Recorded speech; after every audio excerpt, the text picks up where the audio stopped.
Hello everyone, this is Divya, Assistant Professor, Department of English, Kamadhan Arts and Science College, Satyamangalam.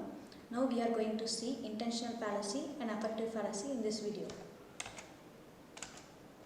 So first of all we are going to see intentional fallacy. Intentional fallacy, which was introduced by W.K. Wimsatt Jr. and Monroe C. Beardsley in the year 1954. Okay. So this approach was a reaction to the popular belief that to know what the author intended, so which means what the author kept in mind while he or she is writing a work of art. What he had in mind at the time of writing was to know the correct interpretation of the work. So if an author, consider if you are an author, what you are intended to write. So if you are trying to write a book or novel or essay, first of all you have a first portrayal. So you need to write the portrayal and you need to you have to impressed by something. So that spontaneous overwhelming emotions will create an effect. So that effect which makes you write an essay or poem or what to do. So what you are trying to do. Okay. So this is what intentional fallacy. Intentional fallacy, which means a writer had an intention. So he or she is going to write an work of art. So that intention which is overwhelming or overflowing. So here the author intended to write something. So what he had in mind. So probably he had something in mind. So that makes him write an essay or poetry or something else. At the time of writing, yes, we won't write a poem or essay while we are working some other things. Okay, so when we are writing a poem or essay, we have some thoughts, we have affected by some thoughts and feelings, everything. So in the time of writing only, the author is going to write something which he had imbibed, which he had intended from something, so as to know the correct interpretation of the work. That is called the interpretation of the work. So next one is affective fallacy. So we are going to see intentional fallacy and affective fallacy in this video. So what is meant by affective fallacy? Now we are going to see this. Affective fallacy, according to the followers of new criticism. So new criticism, everyone knows new criticism, Russian formalism is all the criticism topics. So new criticism, the misconception that arises from judging a poem by the emotional effect. So consider and keep in mind emotional effect. So if we are the readers, when we are reading a book, so if we in the hermeneutics, so hermeneutic source, if we read a book, we have immediately we have an effect on that from that book. So that it produces in the reader. So in the early part of, this is apart from syllabus, in the early part of 19th century, 20th century, so we are going to we tend to read something, we'll revise that olden inscriptions. No. So in that time we need to know the original characters of that books or original characters of that novel or fiction, everything by means of the written inscription or written manual. So we are going to imagine something. So that is an effect which was given by the sole author of this book. Okay. So judging a poem, we need to judge if the poem is good or not, if the essay is good or not, it is giving motivation or not. Everything we are going to judge by the emotional effect. So we are getting that emotional effect. Definitely we are getting that emotional effect.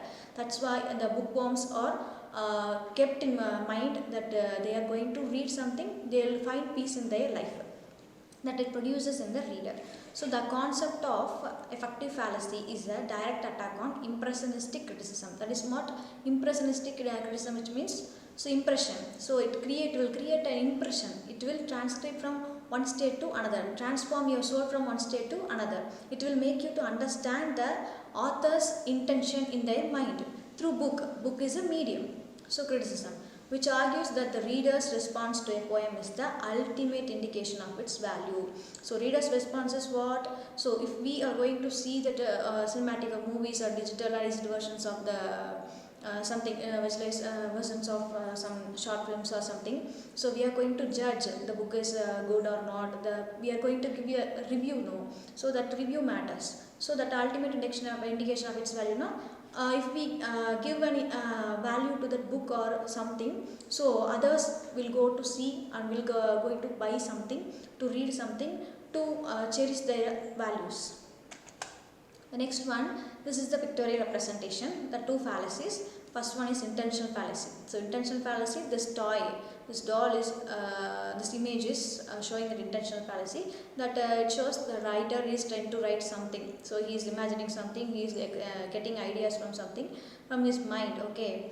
So this is an affective fallacy. Affective fallacy, which means what? The reader is fully ready to read something from that book.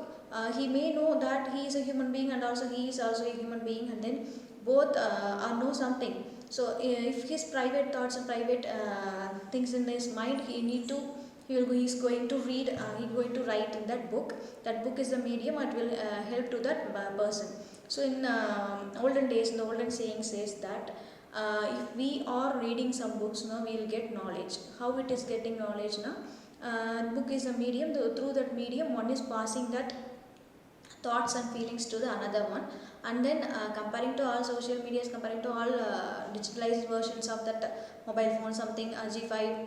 So generation wise, we are getting mobile phones, and then mobile libraries. No, comparing to that, book is very very important, because book gives lot and lots of what knowledges. So the writer is giving something, so giving something to that reader.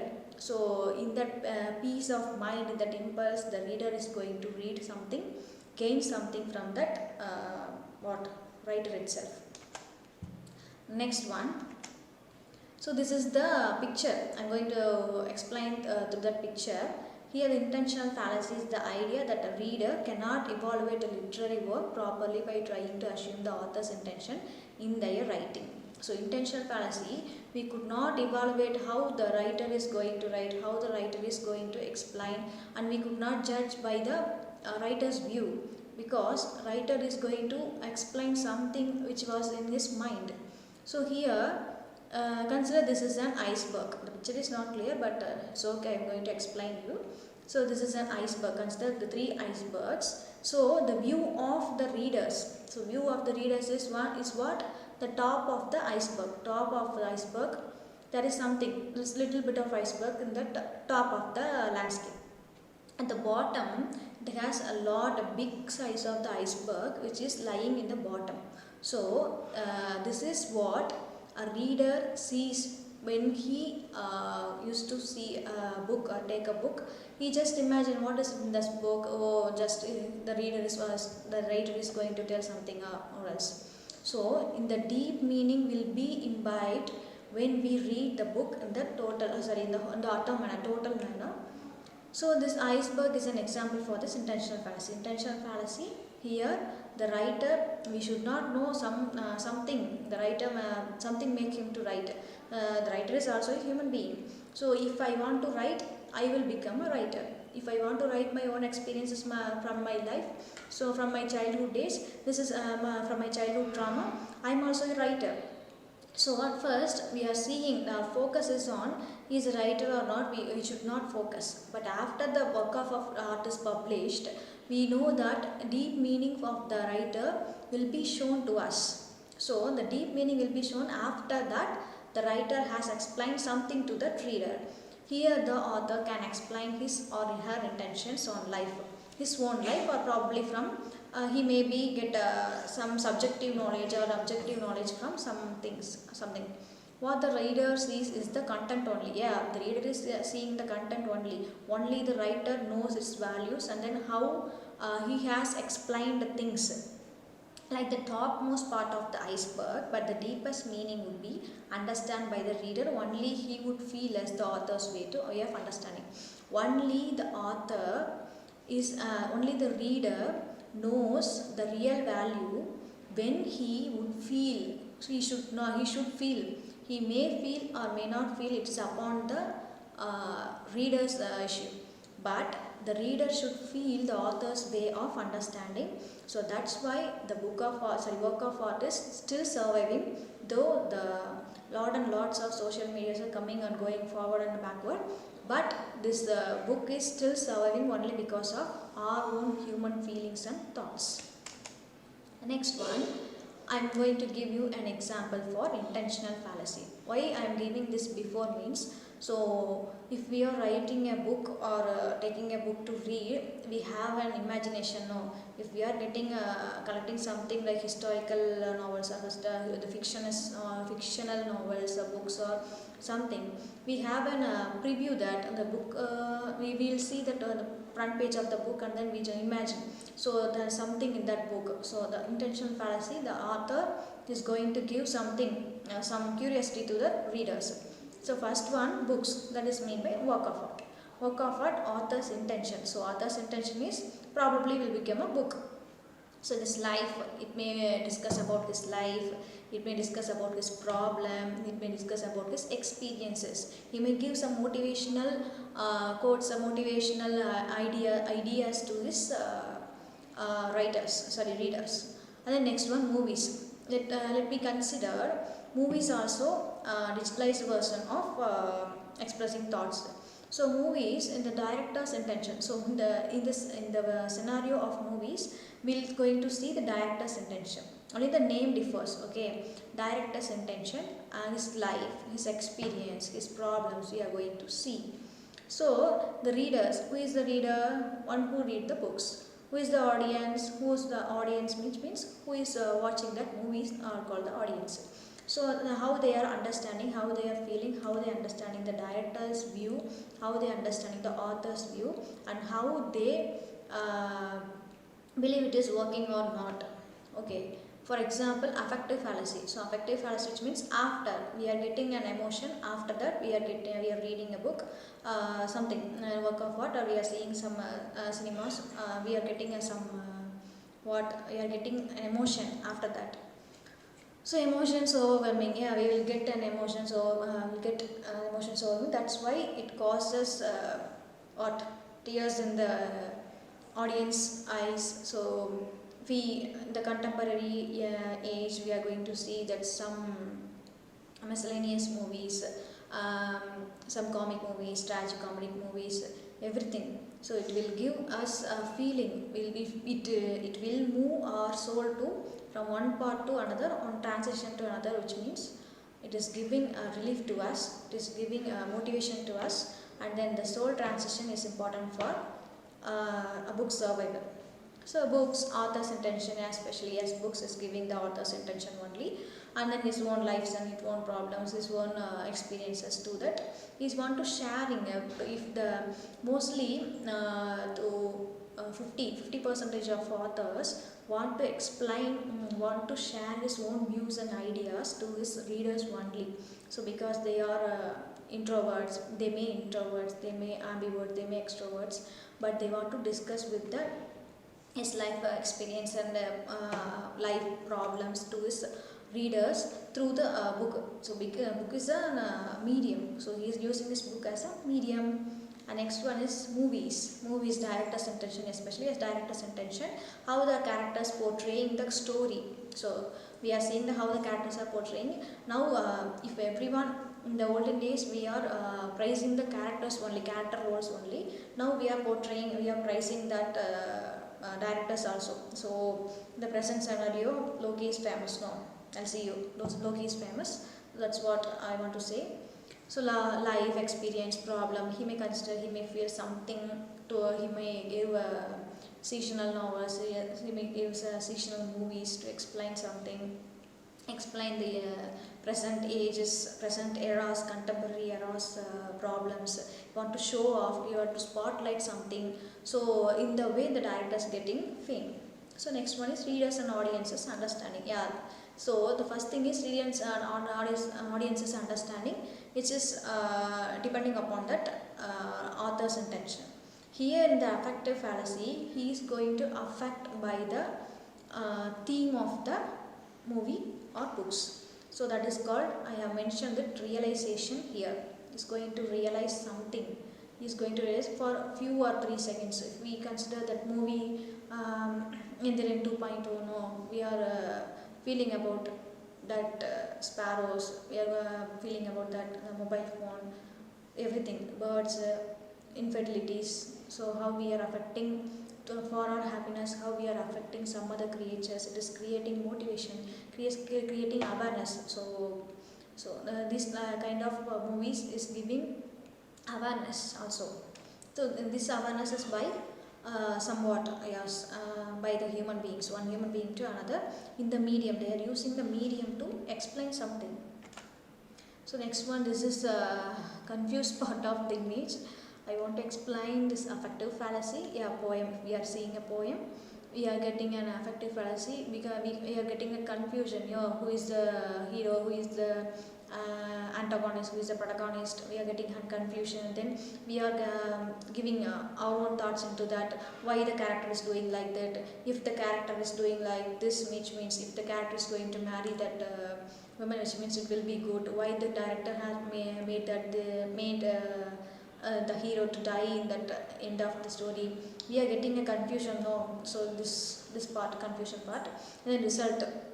Maybe we may be satisfied by the result, or we may not be satisfied by the result of that what director. So emotional effect on we are getting definitely getting an emotional effect. Some curiosity also. The Bahubali 2 movie with the conclusion part, some people, mostly 95% people, we are getting shedding tears for that character Bahubali because of the projecting of portrayal of the character by the Asst movie. So intentional fallacy. In that intentional fallacy, first part is intentional fallacy. The poem confusion, which means what? The confusion is about to that author, how to project the characters, how to portray the characters, and then he is going to explain the origin, which means he want to explain the original characters and origin and his braveness, courage, everything to that reader. So this is what confusion here. So intention of that, intention of author, it will become emotional effect on the reader. Next one.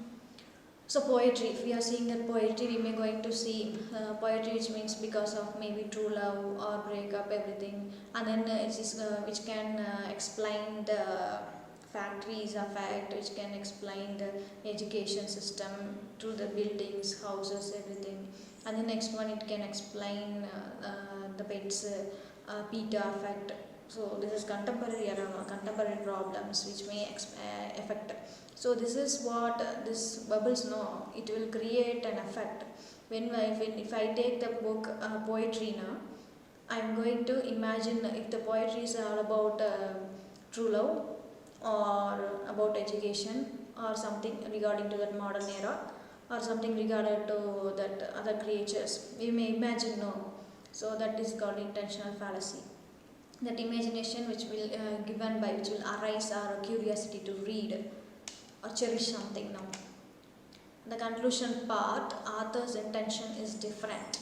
Reader's expectation before reading is different. Yes, author's intention is different. Though we are reading that writer's book, author's intention is different. Author may give some other views to that reader. Maybe he have an hobby to write. He has an hobby to write, portray his own life problems. But we readers going to see in another point of view. After the conclusion part, we are going to realize, oh, the author is going to going to explain these kind of things that we have confused with that author. As readers, our expectation before reading is different. Yes, I will expect something from that book. So if a lusty reader, which means he is going to explain, imagine, oh, some lusty part is here. If a classic reader is going to expect some classic things will be in that book. If that unauthorized reader who is reading too fast, who is vocabulary enriched only for his vocabulary enrichment, is going to explain this. So after completion of the work of art, the reader emotionally connected to the author. Yes, then his reader is going to emotionally connect to the author and understands his views. Yes, he is going to understand his views. That's why textbooks are called another source, author's soul. So textbook is called author's soul of the author, because one soul is traveling from another soul, traveling to reach another soul only because of the medium book. We are all human beings. We are going to use one medium to explain our own selves through that on single medium. So here the author is going to read, going to explain his own point of views. So as an introvert, he may definitely use books or the medium to that readers. And then next one, fallacies in traditional views, intentional fallacy, affective fallacy. So there's difference between that. What we think the author is trying to say is how we should read the literature. Yes. So if we read author's book, we can find that how to read the literature. We are going to get part in the literature. Affective fallacy, which means emotions dictate our readings. Yes, emotion will be arising after reading something. So thank you so much.